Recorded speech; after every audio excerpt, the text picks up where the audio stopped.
नमस्कार दोस्तों, मेरा नाम अनिल शर्मा है। मेरे साथ डॉक्टर सुमन कुल्हेरी गढ़वाल हैं जो भारतीय जनता पार्टी के किसान मोर्चा की प्रदेश उपाध्यक्ष हैं। मैम, राज समाचार में स्वागत है आपका। Thank you so much. नमस्कार। नमस्ते।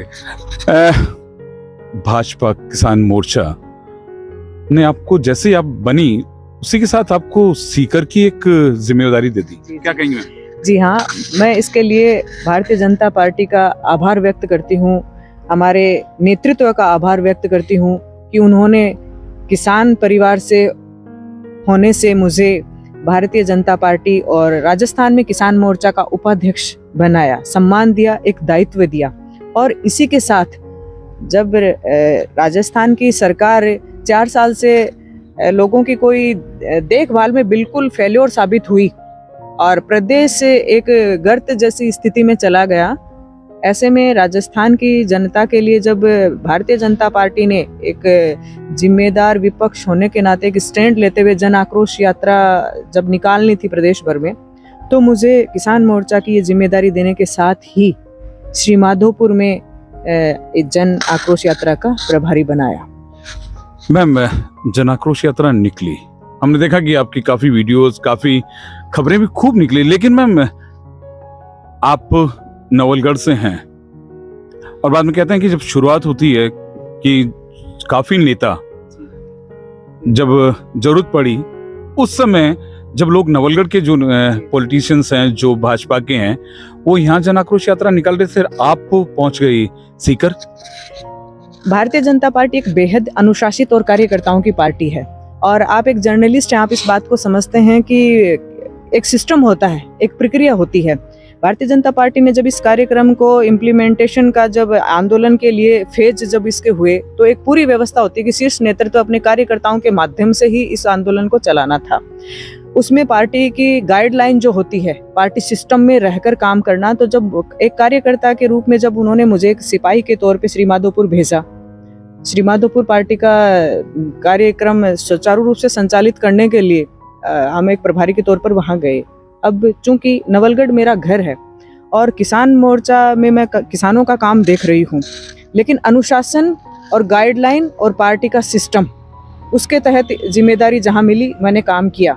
और आज जहाँ सवाल घर का है, ये पार्टी का निर्देश है कि आप जहाँ रहते हैं, अब आपका घर मजबूत नहीं होगा तो आप कहीं से भी एक आदर्श व्यवस्था नहीं है। क्योंकि मेरा कार्यक्षेत्र पूरा राजस्थान है और उसके लिए घर का मजबूत होना जरूरी है। भारतीय जनता पार्टी के लिए नवलगढ़ में हम सब ने एक टीम वर्क करके इसको एक बहुत मजबूत स्थिति में हम लेकर भी आए हैं। आज किसान जन आक्रोश यात्रा जो नहीं, मैं ये कह रहा हूँ कि आप लेके तो आए हैं, लेकिन जितने भी लोग थे, चाहे मैं किसी का नाम नहीं लूंगा, लेकिन सभी लोग जन आक्रोश यात्रा के तहत लोगों से एक दूसरे से 1 to 1 हुए, लेकिन वहां आप क्यों नहीं? ये अनुशासन के तहत ही काम करने वाली बात है कि पार्टी ने जब विधिवत रूप से एक निर्देश जारी किया कि आप श्री माधोपुर में काम करें, ठीक है, लेकिन इसमें ऐसा नहीं होता कि आप श्री माधोपुर में काम करते हुए यहाँ भी अगर एक आपका चुनावी इंटेंशन है तो आप वहाँ चेहरा दिखाने के लिए आए। पूरी टीम लगी हुई थी। अभी 5 तारीख को, कल को 5 जनवरी को नवलगढ़ में जन आक्रोश सभा होनी है। अब चूंकि मैं अब नवलगढ़ में हूँ और वो जन आक्रोश सभाओं वाला कार्यक्रम श्री माधोपुर में, लक्ष्मणगढ़ में भी मैं किसान मोर्चा के तौर पे प्रवास प्रभारी का काम मुझे दिया, फतेहपुर का भी था और नीम का थाना में भी था कि किसान मोर्चा की तरफ से श्री माधोपुर का काम देखते हुए आप प्रवास का वो कार्यक्रम भी करके आए। 5 जनवरी को कल नवलगढ़ में ये सभा होनी है और इसकी तैयारियां चल रही हैं। मैं आपके चैनल के माध्यम से अपील करती हूँ इस बात की कि नवलगढ़ के किसान इस सभा में आएँ और किसानों की आवाज़ उठाने के लिए कल हम उस कार्यक्रम में मौजूद भी रहेंगे कि ये बहुत ज़रूरी है कि हमारा घर मजबूत हो और किसानों की जो सुनवाई नहीं हो रही है नवलगढ़ में, कांग्रेस के राज के चलते हुए जनता परेशान है, उसको आवाज़ देने के लिए हम अपना कार्यक्रम कल सफल तरीके से आयोजित करवाएंगे। वहाँ परिवार में एक परिवार के सदस्य, भारतीय जनता पार्टी के परिवार के सदस्य होने के नाते मेरी जो जिम्मेदारी मुझे निभानी है उसमें मैं कहीं भी पीछे नहीं रहूँगी और कल लोगों की आवाज़ उठाने के लिए उस कार्यक्रम में राजस्थान की सरकार इस बात को सुने और इतना इग्नोरेंस नहीं चलेगा तो कल हम वहां मौजूद रहेंगे। मैम, जन आक्रोश यात्रा हुई, जन आक्रोश यात्रा कांग्रेस के कुशासन के विरोध में थी, लेकिन मैम लोग यहाँ तो पर्सनली हो रहे थे। नहीं, ऐसा कुछ नहीं है, पर्सनली नहीं है। आप एक बात समझिए कि राजस्थान सरकार के खिलाफ ये आंदोलन है, लेकिन वो सरकार का गठन किन से है? जो लोग जनप्रतिनिधि के रूप में विधायक बनकर गए, फिर वहाँ मंत्रिमंडल में जिनको काम करने का मौका मिल रहा है, और जो मुख्यमंत्री के सलाहकार हैं, ये सारे लोग मिलकर के सरकार बना रहे हैं। और फिर जिन जिन क्षेत्रों में आक्रोश यात्रा निकलेगी उसमें वहाँ के स्थानीय मुद्दे, स्थानीय समस्याएं, स्थानीय जनप्रतिनिधियों ने क्या किया, वो चीज़ें टारगेट पे आएंगी। तो इट्स नॉट ए पर्सनलाइजेशन, ये कोई व्यक्तिकरण बिल्कुल भी नहीं है। जो जिम्मेदार पदों पे बैठे उनके अच्छा बारे में ठीक बात है। वो अच्छा मैम, एक बात बताइए, जी, काफी लोग दावेदार हैं टिकट के, जी। अगर आपको टिकट मिलती है, मैं देखिए अगर पूछ रहा हूं, अगर आपको टिकट मिलती है तो क्या आपको लगता है कि सारे साथ होंगे आपके? पार्टी कार्यकर्ता के रूप में जिसको भी मौका देती है उसके सबको साथ होना चाहिए। और अगर पार्टी हमें आदेश देगी कि अब देखिए लोकतंत्र है तो सबकी महत्वाकांक्षाएं स्वाभाविक बात है, लेकिन पार्टी में विश्वास रखते हुए काम करना चाहिए और पार्टी जिसको मौका देती है सबको साथ आना चाहिए। और अगर पार्टी मुझे ऐसा कहेगी यहाँ से जनहित के लिए उपयुक्त समझती है और मुझे ऐसा आदेश हुआ, तो मुझे तो ऐसा नहीं लगता, क्यों नहीं होएंगे? आपको ऐसा क्यों लगता? मुझे तो नहीं लगता। किसी को मिलेगी, जिस किसी को मिलेगी हम साथ होएंगे, जब हमको मिलेगी तो वो साथ नहीं होएंगे, हमें ऐसा नहीं लगता। आपको क्यों लगता है? नहीं, मुझे लगता नहीं है मैम। सारी राजनीति है, आप भी जानती है और मैं भी जानता हूँ, क्योंकि मान ली किसी को टिकट मिलती है तो दूसरा क्यों बड़े बड़े जितने नेता हैं सेकंडों में चेंज होते हैं। जहां मोदी जी तक फोन करते हैं टिकट के लिए, लोग चुनाव लड़ लेते हैं। मैं एक साधारण बात बता रहा हूँ कि अगर होता है या और किसी को टिकट मिलती है तो क्या आप साथ होंगी? बहुत स्वाभाविक सी बात है। ऑब्वियसली पार्टी में निष्ठा और विश्वास का जांच, आज मुझे पार्टी ने इतनी बड़ी जिम्मेदारी दी है, पार्टी ने मुझ पे विश्वास जताया है, तो क्या हम पार्टी का विश्वास तोड़ देंगे? सिर्फ टिकट मिलना न मिलना इसी तक राजनीति नहीं है, ये जनसेवा का बहुत बड़ा जरिया। और भारतीय जनता पार्टी तो एक ऐसा प्लेटफॉर्म है कि जिसमें आप कांग्रेस का यहाँ मैं जरूर उल्लेख करना चाहूंगी कि वर्षों से जो परंपरा चली आ रही है वहाँ पे राजशाही है, आंतरिक लोकतंत्र नहीं है। लेकिन भारतीय जनता पार्टी ने तो ऐसे ऐसे उदाहरण प्रस्तुत किए हैं कि कार्यकर्ता को 1 मिनट में उसका सम्मान करते हुए, अगर उसमें वर्किंग कैपेसिटी है, पोटेंशियल है, वो अगर सिस्टम को, सोसाइटी को और नेशन को कुछ देने का अगर उसमें कैपेसिटी है, तो भारतीय जनता पार्टी उसको काम देती है। काम ही पहचान है। मुझे इतनी बड़ी जिम्मेदारी पार्टी ने दी है, विश्वास किया है, तो क्या हम पार्टी का विश्वास खंडित कर देंगे? एक टिकट के लिए विश्वास खंडित कर देंगे?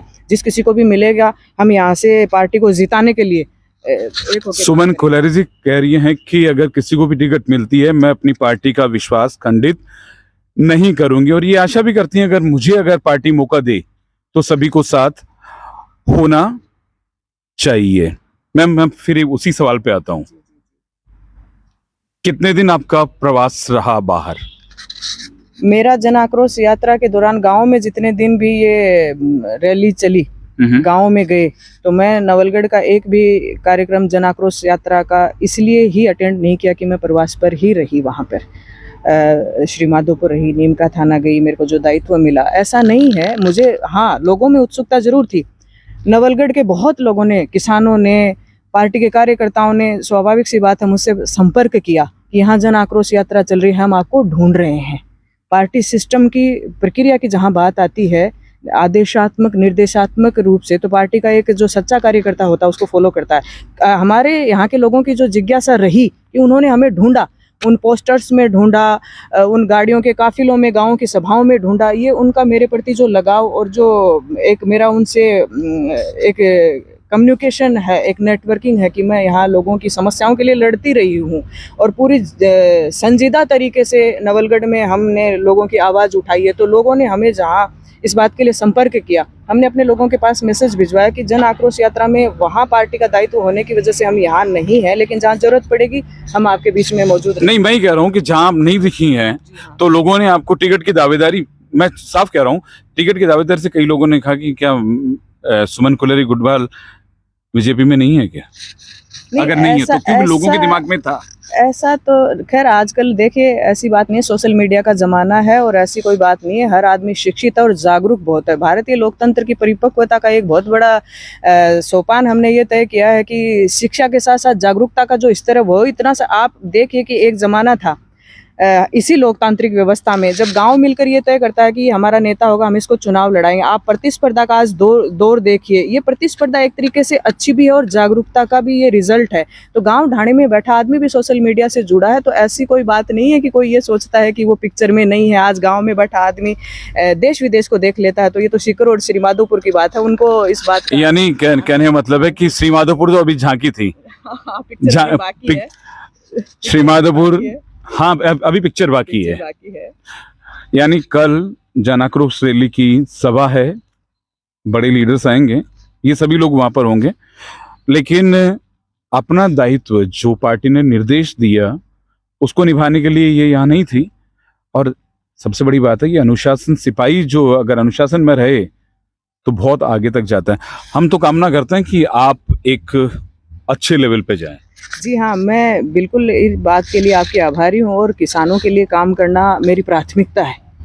किसान परिवार से हूँ, किसान की बेटी हूँ, किसान परिवार की बहू हूँ और आज देश बहुत चैलेंजिंग दौर से गुजर रहा है। मोदी जी के नेतृत्व में देश आगे बढ़ रहा है, वो देश के लिए कर रहे हैं, तो हम उनकी टीम के रूप में काम करेंगे। और एग्रीकल्चर का बहुत बड़ा कंट्रीब्यूशन हमारे देश की इकोनॉमी में है और बहुत सी ऐसी चीज़ें हैं जो किसानों की लाइफस्टाइल को ऊपर ले जाने के लिए, जीवन स्तर को उठाने के लिए बहुत से ऐसे काम हैं, ऐसी पॉलिसीज़ हैं जिनको लागू करना है। तो बहुत सारे ऐसे काम हैं जिनको करने के लिए हमें किसानों की अभी लड़ाई लड़नी है। किसान को बहुत कुछ मिलना है, तो ये एक पूरा रोड मैप है कि किसानों के लिए भारत सरकार को क्या करना है, भारत सरकार क्या कर रही है। और राजस्थान सरकार के माध्यम से भी बहुत कुछ होना था, लेकिन किसान के साथ जस्टिस नहीं हुआ इस सरकार में। तो उन सब चीज़ों को उठाना और आगे किसान को क्या मिलना है और क्या करना है, उन सब चीज़ों को लेकर के जो योजना बनी हुई है उसको लागू करने के लिए प्राथमिकता से राजस्थान भर में काम करना। हाँ, चूँकि नवलगढ़ मेरा घर है, घर से मुझे लगाव है। घर मजबूत भी होना चाहिए, स्वर्ग जैसा सुंदर भी होना चाहिए, और अगर यहाँ लोग परेशान रहेंगे फिर हम राजस्थान भर